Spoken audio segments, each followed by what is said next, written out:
While Lagos State Governor Babajide Sanwo-Olu says he's satisfied with the compliance to safety guidelines put in place by the government to check the spread of COVID-19 in the state. The governor, who disclosed this at a media briefing in Lagos, said there was no reason to reimpose any lockdown in the state in the interest of the economy.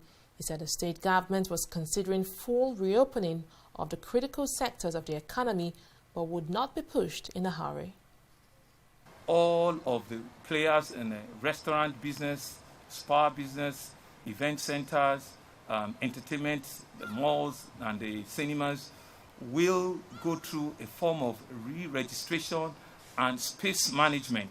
We will be coming to their facility. There will be a regulation that will be coming out, but we'll be supervising and we're coming to their facility to see their level of readiness for a future opening.